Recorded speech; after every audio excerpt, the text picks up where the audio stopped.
So with everything going on in the world, I thought it was time to talk about this. So, what do you do when something tragic happens to your video game collection? You know how you see all of these YouTubers, I mean myself included, how a simple flood or some water or something could potentially damage part of your game room. Or, you hate to see this stuff, it breaks your heart, and you really feel for those people when a fire overtakes someone's video game collection, their house, their personal belongings, and stuff of their families.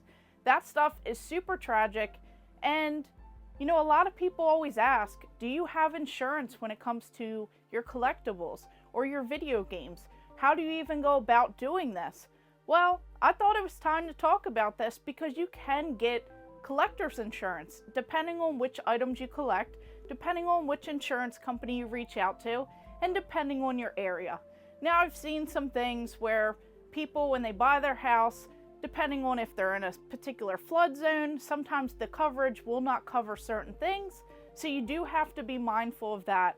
But whether you rent or buy or have some sort of business, they offer different types of, insurance for this stuff. So it's something that you should really look into. Now, I'm not saying that you have to, but sometimes people like doing this because it eases their mind.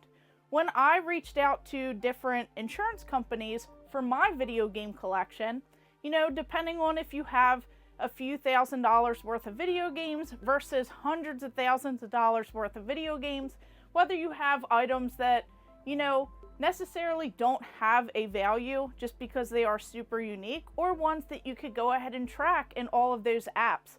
I think all of that stuff is very important when it comes to this.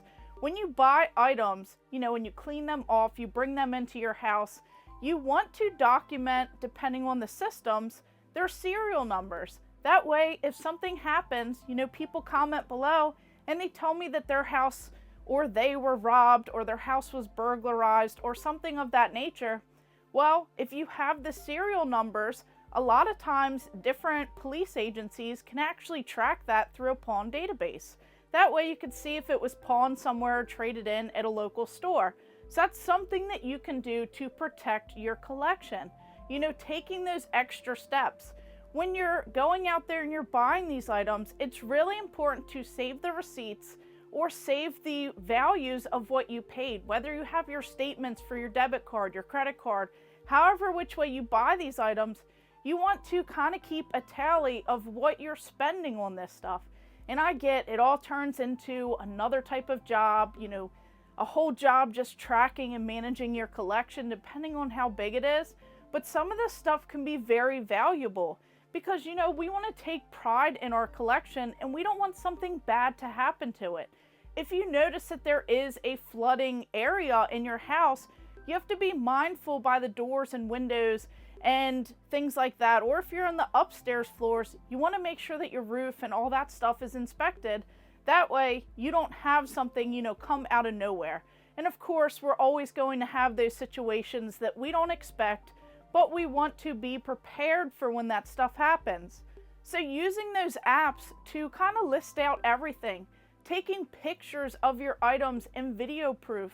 That way you can kind of show that yes, you did have this item, whether you're, fighting or arguing for that later if it gets damaged, when tragic may hit. So you definitely have to keep a log, keep a category, take that extra time to go ahead and write everything down or just scan it in these apps. There are tons of video game apps, these collector apps, whether it be price charting or these like other ones that you can use. And of course, go ahead and put in the comments below which apps you use to track your collection. But most of them nowadays tell you what the price is, what they're worth. And then you can even note in there whether you have them complete in case, complete in box, whether you have the manual, you don't have the manual, and that stuff really fluctuates the price as well. But if you are seeking out insurance companies, if you own your house, you can call and see if they can just tack it on to the homeowners, whole entire thing that you could do, that whole policy. Or if you rent, you can get renter's insurance or even like a business insurance if you have a video game store, a place of business, or something that you keep these items at.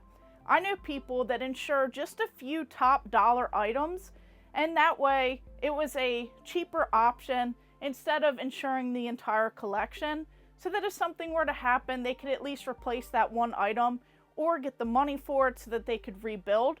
And then I know people that pay these insane premiums just for the overall price of their video game, collection. It's just wild that when you're calling around, you have to make sure that these companies know the total value of what you have. You can see what type of collectibles they insure, whether it be sports memorabilia, it could be cards, it could be toys, video games. You just have to see if they have some sort of appraiser or they offer that when it comes to insuring their collections. And I feel like so many people don't even know about this.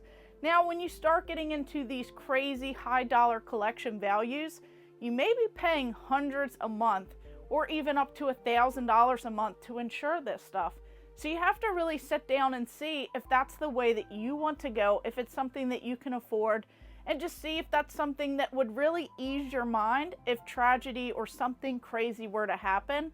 Now, also what you have to do is if you are in a basement, you want to see like how the ventilation is. You want to see if there's moisture.